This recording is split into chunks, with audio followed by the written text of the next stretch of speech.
મહેન્દ્ર પટેલ સંત કૃપા પરિવાર વતી તમારું હાર્દિક સ્વાગત કરું છું.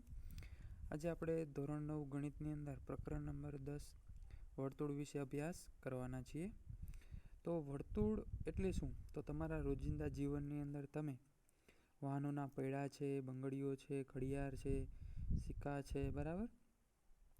તો આ બધી વસ્તુઓ, ઘણી બધી વસ્તુઓ એવી છે. પછી આપણા કપડાની અંદર બટન છે.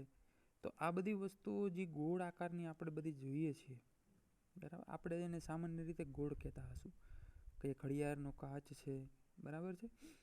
પણ હકીકતમાં તે ગોળ નથી, તે વર્તુળ છે. દડો છે જેને આપણે રમીએ છીએ, વોલીબોલ છે, ટેનિસ બોલ છે, એને આપણે ગોળ કહેવાય. એટલે ગણિતની અંદર જો જોવા જઈએ તો વર્તુળ અને ગોળની અંદર શું ફેર છે મેં તમને જણાવ્યું કે બંગડી છે, સિક્કો છે, આ બધી વસ્તુ જે છે આપણે આમ જોઈએ છીએ, દડો છે, આપણે એને બધા એને ગોળ કહીએ છીએ. હકીકતમાં તમને સ્પષ્ટ કરી દઉં, બંગડી છે એ ગોળ છે, બરાબર છે. પછી સિક્કો છે, બંગડી છે એ વર્તુળ છે, સિક્કો છે એ નળાકાર છે, બરાબર. પછી છે દડો એટલે કે બોલ, ગમે તે, અને એ છે ગોળ. એટલે આ જે ત્રણ વસ્તુઓ આકાર પ્રમાણે આપણે જે કહેતા હોઈએ છીએ, બંગડી છે એ વર્તુળ કહેવાય. અને તમને ખબર જ છે કે બંગડી, સિક્કો અને બોલ એની અંદર આકારમાં શું ફરક છે. એટલે એ પ્રમાણે આ આકારો કહી શકાય. તો આની અંદર આપણે વર્તુળ વિશે અભ્યાસ કરવાનો છે આ પ્રકરણની અંદર. તો કે વર્તુળ છે એ કેવી રીતે રચાય છે, બરાબર. તો આ આપણે જોઈ થોડી પ્રસ્તાવના. પછી 10.2 મુદ્દા નંબર 10.2 સ્વાધ્યાય નથી. તો કે વર્તુળ અને તેના સંબંધિત અમુક શબ્દો. તો સૌથી પહેલાં જ આપણે વર્તુળ શબ્દ જોઈએ કે વર્તુળ શબ્દ છે એની વ્યાખ્યા શું થાય. વર્તુળ એટલે શું? તો એની વ્યાખ્યા એવી થશે કે કોઈ પણ એક નિશ્ચિત બિંદુથી સમાન અંતરે, એટલે દાખલા તરીકે અહીંયાથી આ 5 સેમી અંતરે એક બિંદુ છે, આ બીજું છે, ત્રીજું છે. એટલે ટૂંકમાં 5 સેમી અંતરે આવેલા તમામ બિંદુઓ આવી રીતે, બરાબર. આ બધું ગમે તે તમે માપી લો. ટૂંકમાં સાયકલના આરા અને ધરી, સાયકલની ધરીથી સમાન અંતરે આવેલા આરાઓનો અંત. તો આ જે આવેલા છે એ બિંદુનો યોગગણ, એટલે બધા બિંદુઓ એકબીજા સાથે જોડાઈ જતા વર્તુળ રચાય છે, બરાબર. વ્યાખ્યા એની શું બનશે કે કોઈ પણ નિશ્ચિત બિંદુથી સમાન અંતરે આવેલા તમામ બિંદુઓના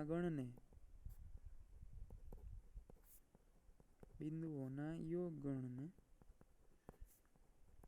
વર્તુળ કહે છે, બરાબર. આ એક વર્તુળની વ્યાખ્યા થઈ. હવે વર્તુળની અંદર આવે છે શું? તો સૌથી પહેલા તો આવે છે એક કેન્દ્ર. કે વર્તુળની અંદર આ વર્તુળ છે એની અંદર સૌથી વચ્ચે, એટલે કે વર્તુળના બિંદુઓ જે છે બધા, આ વર્તુળ છે એનાથી સમાન અંતરે આવેલું એક બિંદુ, એને કેન્દ્ર કહેવાય છે. પછી બીજી વસ્તુ આવે છે ત્રિજ્યા.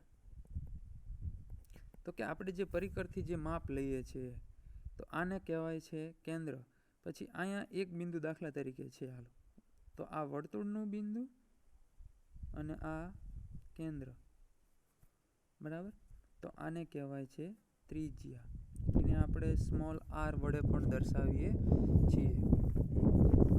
હવે આ જે ત્રિજ્યા છે એ ત્રિજ્યા આવી રીતે, આ એક વર્તુળનું બિંદુ છે, આ કેન્દ્ર છે, પછી અહીંયા એક વર્તુળનું બિંદુ છે, અને આવી રીતે આમ દોરવામાં આવે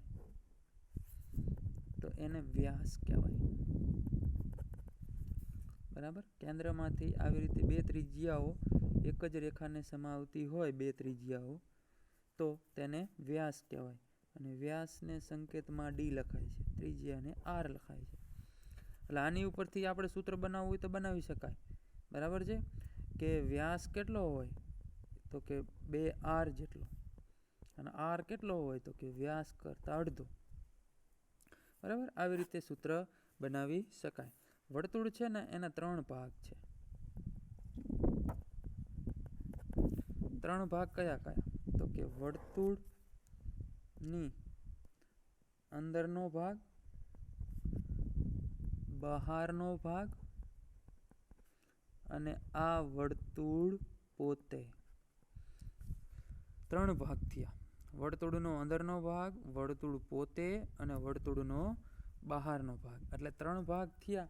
એ પણ ખાસ ધ્યાનમાં રાખવાના છે કે વર્તુળની અંદર 3 ભાગમાં વર્તુળ વહેંચાયેલું છે.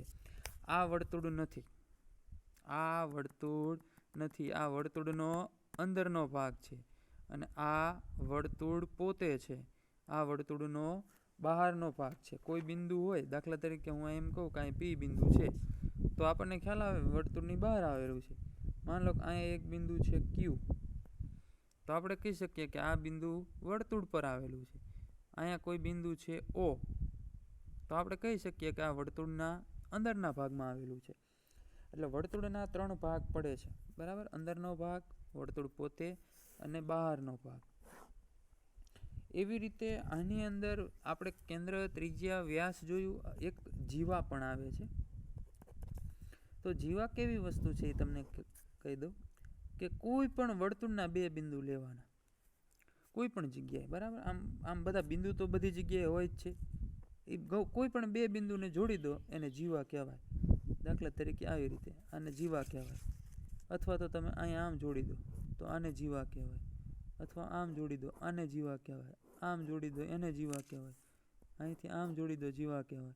અહીંથી બાજુમાં જોડો તો પણ જીવા કહેવાય. અહીંથી અહીંયા જીવા.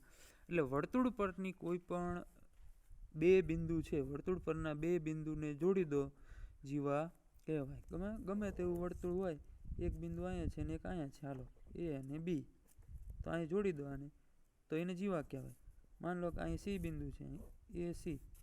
જો અહીં કેન્દ્ર છે ને કેન્દ્રમાંથી પસાર થઈને આમ જાય, તો એને વ્યાસ પણ કહેવાય ને જીવા પણ કહેવાય. એનો મતલબ આ જીવા પણ છે અને વ્યાસ પણ છે. પણ જે વ્યાસ હોય ને એ જીવા તો હોય જ, પણ જે જીવા હોય એ બધી જીવા હોય એ વ્યાસ હોતી નથી. કેન્દ્રમાંથી પસાર થઈને જતી હોય. દાખલા તરીકે અહીં કેન્દ્ર છે, તો આને પણ વ્યાસ કહેવાય, આને પણ વ્યાસ કહેવાય. બરાબર, એટલે કેન્દ્રમાંથી પસાર થતી જીવાને વ્યાસ કહેવાય.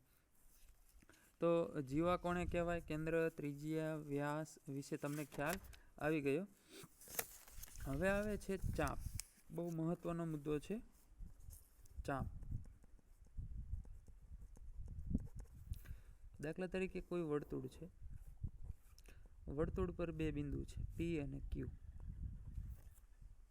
બરાબર, પી અને ક્યુ 2 બિંદુ આપેલા છે. તો હવે બિંદુ પી અને ક્યુ તેમજ તેની વચ્ચે આવેલા વર્તુળ પરના બિંદુ, આ બધા બિંદુને જો લેવામાં આવે તો આટલો જ ભાગ થવાનો છે. અહીંથી આટલો આમ શરૂ કરી આટલો થવાનો છે. તો આ ભાગ છે ને એને ચાપ કહેવાય. અથવા તો ઉપરનો ભાગ છે એને ચાપ કહેવાય. બરાબર, એટલે કે અહીંયાથી પી થી શરૂ કરી ક્યુ સુધી આટલું આમ આ, અથવા તો આવી રીતે પી થી શરૂ કરી અને ક્યુ સુધી ઉપરની ચાપ અને નીચેની, નાની અને મોટી, એટલે કે લઘુ અને ગુરુ, એમ ચાપના પ્રકાર આવશે. તો ચાપ એટલે શું? તો કે કોઈ પણ વર્તુળ, બરાબર છે, લખતો નથી, બોલું છું, યાદ રાખ. કોઈ પણ વર્તુળ પરના 2 બિંદુઓ અને તેની વચ્ચે આવેલા વર્તુળના જ બિંદુઓ, આ શબ્દ આવવો જોઈએ. તેની વચ્ચે આવેલા એટલે આમ નહીં, બરાબર, આમ નહીં, નહીતર જીવા થઈ જાય. તેની વચ્ચે આવેલા વર્તુળના જ અથવા તો વર્તુળ પરના જ બિંદુઓના યોગગણને ચાપ કહે છે. એટલે એની અંદર 3 ચાપ આવશે. એક આવશે લઘુ ચાપ, જે આ નાની દેખાડી મેં તમને. બીજી આવશે ગુરુ ચાપ, આ મોટી, બરાબર. અને ત્રીજું અર્ધવર્તુળ ચાપ. અર્ધવર્તુળ ચાપ જે આવશે ને, એ અર્ધવર્તુળ ચાપ આવી રીતે આવશે. કે જેની અંદર તમને એક વ્યાસ બનતો હશે ને એમ આપેલું હશે, બરાબર. બે બિંદુઓ, તો એક ઉપરની ચાપ અને નીચેની ચાપ બંને કેવી હશે? સરખી. એટલે અર્ધ વર્તુળ થતું હશે એવા બે બિંદુ આપેલા હોય, બરાબર, પી અને ક્યુ, તો એ અર્ધ વર્તુળ ચાપ કહેવાય. આને આપણે સંકેતમાં લખવું હોય, સંકેતમાં, બરાબર, લઘુ ચાપ હોય તો લઘુ ચાપ આવી રીતે PQ, બરાબર, અથવા તો ગુરુ ચાપ PQ, અથવા તો અર્ધ વર્તુળ ચાપ PQ. ટૂંકમાં આવી રીતે થોડો રાઉન્ડ PQ ઉપર કરવાનો, જેમ આપણે રેખાખંડ કરતા હતા એવી રીતે આની ઉપર થોડો રાઉન્ડ કરવાનો, બરાબર છે. એટલે ચાપના પ્રકાર તમે સમજી ગયા હશો, લઘુ ચાપ, ગુરુ ચાપ અને અર્ધવર્તુળ ચાપ. હવે આપણે કરીએ વૃત્તખંડ.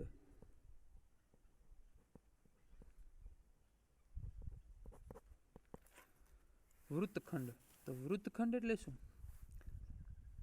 કે આપણે તેના પ્રકાર પણ સાથે જોઈ લઈશું. કે આપણે હમણાં મેં તમને વાત કરી ને, બિંદુ P અને Q આવી રીતે આપેલા છે, બરાબર. તો આ બિંદુ P અને Q છે એને આમ તમે આમ જોડી દો, એટલે આ શું થઈ ગઈ? જીવા. અહીંથી આ શું છે? લઘુ ચાપ, બરાબર. આ લઘુ ચાપ અને આ જીવા. હવે આ જે ભાગ રચાણો ને એનો વૃત્તખંડ કહેવાય. અથવા તો બિંદુ P અને Q આવી રીતે હોય, ઉપરનો ભાગ જો તમે ગણો ને તો એ પણ વૃત્તખંડ કહેવાય. જો બિંદુ P અને Q આવી રીતે હોય, ઉપરનો ભાગ ગણો અથવા તો નીચેનો ભાગ ગણો, બે સરખા જ હોય. તો હવે આ વૃત્તખંડ એટલે શું? તમને પહેલા એ કહી દઉં. ચાપ એટલે શું હતું?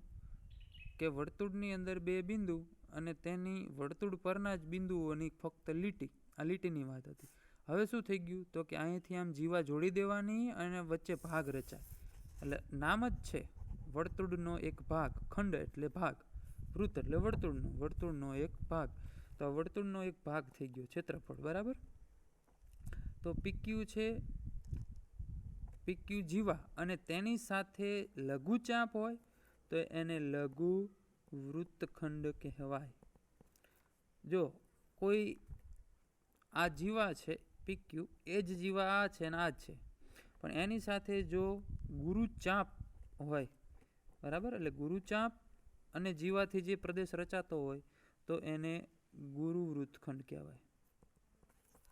અને જો આ વ્યાસ હોય, બરાબર છે, આ PQ છે એ વ્યાસ હોય, અથવા તો એમ કહી શકાય કે બિંદુ PQ જે જીવા છે તે અને ઉપર PQ અર્ધવર્તુળ ચાપ હોય તો આને વૃત્તખંડ કહેવાય. અર્ધવૃત્તખંડ, બરાબર. એટલે વૃત્તખંડ એટલે શું તમને ખ્યાલ આવી ગયો? પહેલેથી આપણે જોઈએ વર્તુળ વિશે. આપણે પહેલા વાત કરી, બિંદુ થી સમાનાંતરે આવેલા બિંદુઓના ગણને વર્તુળ કહેવાય છે. તેનું કેન્દ્ર કોણ છે? ત્રિજ્યા. એટલે વર્તુળનું કેન્દ્ર અને વર્તુળના બિંદુને જોડતો રેખાખંડને ત્રિજ્યા કહેવાય છે. અને બે ત્રિજ્યા એક રેખાને સમાવતી હોય, એટલે એક રેખા બનતી હોય એમ હોય તો તેને વ્યાસ કહેવાય, બરાબર. પછી તેના ત્રણ ભાગ, અંદરનો ભાગ, વર્તુળ અને બહારનો ભાગ. પછી આપણે જીવાની વાત કરી કે વર્તુળ પરના કોઈ પણ બે બિંદુ હોય તેને જોડવામાં આવે તો તેને જીવા કહે છે. પછી આપણે વાત આવી ચાપ, વર્તુળના બે બિંદુ અને તેની વચ્ચે આવેલા વર્તુળના જ બિંદુઓનો યોગગણ અને તેના ત્રણ પ્રકાર, બરાબર. સંકેતમાં કેમ લખી શકાય? વૃત્તખંડ વિશે વાત આવી, લઘુ વૃત્તખંડ, ગુરુ વૃત્તખંડ, અર્ધવૃત્તખંડ, બરાબર છે. હવે આપણો છેલ્લો મુદ્દો વર્તુળની અંદર આવે છે વૃત્તાંશ. વૃત્તાંશ, તો આની અંદર પણ લઘુચાપ, ગુરુચાપ અને અર્ધવર્તુળ ચાપ પ્રમાણે આપણે કરી શકાય. તો આની અંદર આપણે વૃત્તખંડ અને વૃત્તાંશ બે વસ્તુ આપણે જોવાની છે સાથે. તો કે વૃત્તખંડની અંદર આપણે શું આવતું હતું? વૃત્તખંડની આકૃતિ મેં તમારી સમક્ષ આજો તમે જોઈ શકો છો. એમાં શું આવતું હતું? લઘુ ચાપ સાથે જીવા. હવે આમાં શું આવશે એ તમને કહું. વૃતાંશની અંદર પણ બે બિંદુ આપણે જે PQ આપણે લેતા હતા એવી જ રીતે અહીંયા બિંદુ O લેવાનું છે હવે. અને હવે શું લેવાનું છે કે આ ચાપ તો ખરી જ લઘુ ચાપ, હાલો તો એની સાથે આ બંને ત્રિજ્યા આવશે અને આ ભાગ રચાશે, એને લઘુ વૃતાંશ કહેવાય. તો આની અંદર શેની વાત આવી તો કે લઘુ ચાપ વત્તા 2 ત્રિજ્યા, બરાબર. એના દ્વારા આપણે લઘુ વૃતાંશ બન્યો. ગુરુ વૃતાંશ બનાવવો હોય એ જ આકૃતિ, ફક્ત ઉપરની ગુરુ ચાપ અને ત્રિજ્યા લખવાની, બરાબર. ગુરુ વૃતાંશની જરૂર હોય તો એની અંદર શું આવશે, ગુરુ ચાપ સાથે 2 ત્રિજ્યા. તો આ 2 ત્રિજ્યા અને ગુરુ ચાપ આના દ્વારા ગુરુ વૃતાંશ બને છે.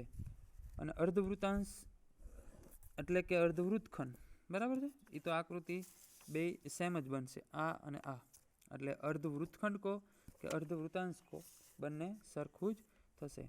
તો આજના આ વિડીયોની અંદર વર્તુળને લગતા મુદ્દાઓનો સરસ અભ્યાસ મેં તમને કરાયો. આશા રાખું છું તમને વ્યવસ્થિત ખ્યાલ આવી ગયો હશે. અને જેટલું મેં સમજાવેલું છે આ વિડીયોની અંદર, જેટલી આકૃતિ દોરી છે એ પ્રમાણે પાકી નોટમાં આકૃતિ દોરી અને તમારે તેની વ્યાખ્યાઓ લખવાની છે. અસ્તુ.